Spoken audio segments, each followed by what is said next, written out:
It's time for the biggest story of the day. This is What Made the Cut with JJ and Alex on 97.5, the KSL Sports Zone. And, of course, Trajan Wealth brings you this portion of the program as well. TRAJANwealth.com is where you can find your local trusted financial needs for retirement. JJ had the opportunity to sit down with the brand-new head coach of Utah State football as he came in today and officially had donned the navy blue of the Aggies. He's now eating the True Blue Aggie ice cream up there in Cache Valley. And Bronco coming back to Utah after a stint away at Virginia, then taking some time off from football altogether, then having a really good year, first year at New Mexico, and then jumping into the transfer portal himself. And JJ sat down with Bronco and had a conversation, and here's what it sounded like. Jeremiah Jensen and Bronco Mendenhall today up in Logan. Coach, welcome back. I was just saying it's like you never left, but time has gone by and a lot of things have happened, so it's great to have a chance to catch up with you. First of all, this opportunity, I know it was just had to be gut-wrenching to leave New Mexico. It's a university you care a lot about those players.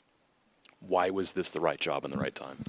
Lots of different factors, but ultimately family is first in my wife and I's life. That does not mean or diminish, how special Utah State is, that we're going to the Pac-12, the rich history that and this community, which we fit perfectly in. When you combine all of those things, which are the professional and the career and the calling parts of it, as well then as, the family part, that combination, I think for any of us, is something that, you dream of for a chance for that to happen.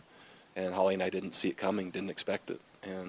But it was clear to us that Utah State, this community, this institution, this team, and with our family so close, it just is, we just feel really, really lucky. And I'm sure you wouldn't have taken this opportunity if you didn't believe you could be successful here. And the move to the Pac-12, and I'm sure a lot of other things, was that a factor in making this job more attractive? How important is that move to the Pac-12 and everything else that's going on here to take things to the next level? Yeah, I think commitment's really important. And when there's commitment and that also matches the expectations of a program, I love to win. I love championship football. I love success. And Utah State's clearly committing to wanting to go that direction. And for any leader, when the expectations and commitment meet, the chance for alignment is way higher. And so, I'm really encouraged about the direction, the trajectory, the commitment, the expectations.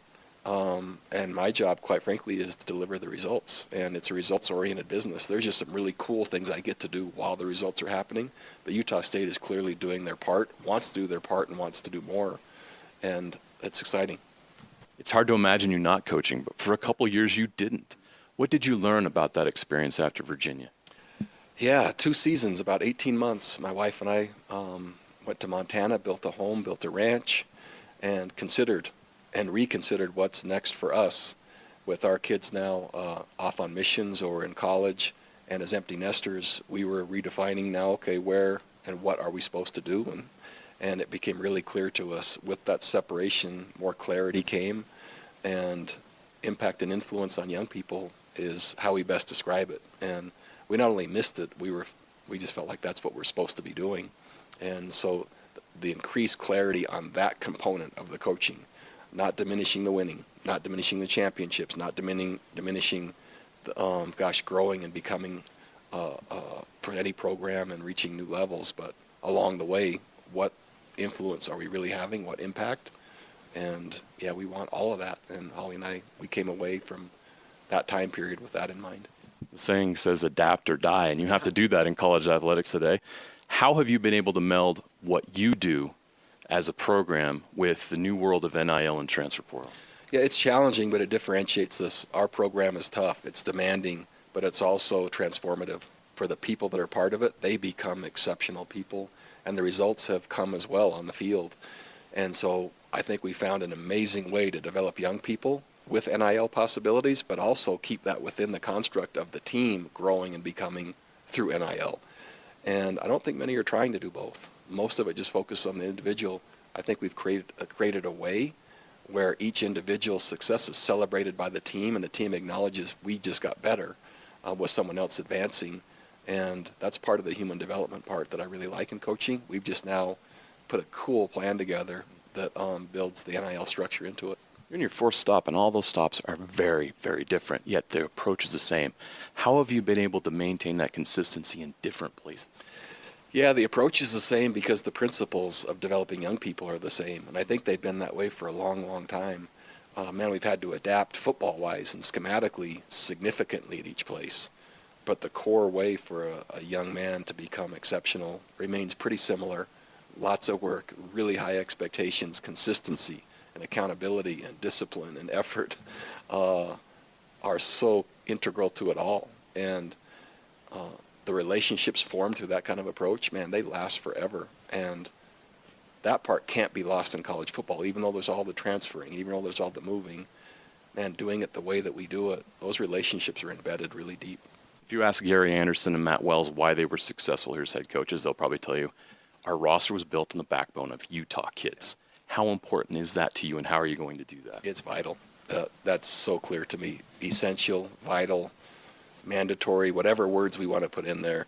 And man, the high school football here is so good. The coaching is so good. The talent pool is so good.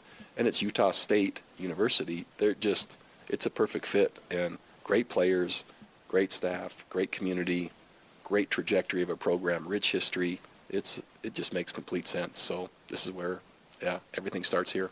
We're very familiar with what your teams look like. Utah State fans remember what BYU was like, but I think they'd like to know, what do you want the identity of this team offensively and defensively to be when they see this team on the field next fall? Yeah, really, if you just go from outcomes without specificity, right, it has to be complementary.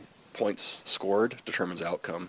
Next most is points allowed. And so we need to put a brand out there, and we have great coordinators to do that besides my influence as the head coach, right? Tough and physical, but dynamic and electric. And that can happen at the same time.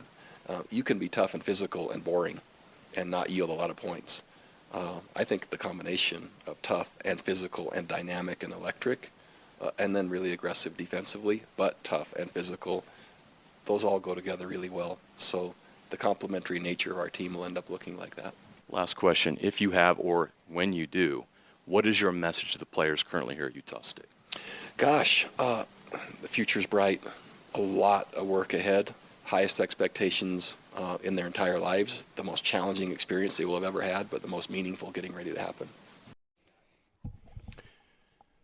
Coach Bronco Mendenhall, Utah State Aggies. And, of course, you were saying it too, JJ. I got to interview Bronco every other week or so during our prep for when we were producing the pre- and post-game shows for KSL News Radio back in the day, and then you got to do the coaches show. Yeah.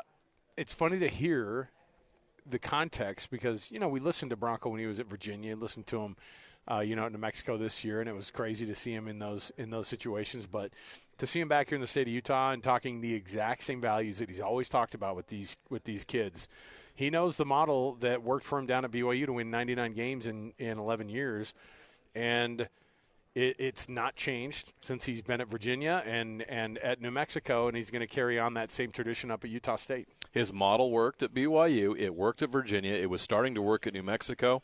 It will work at Utah State. What he does works.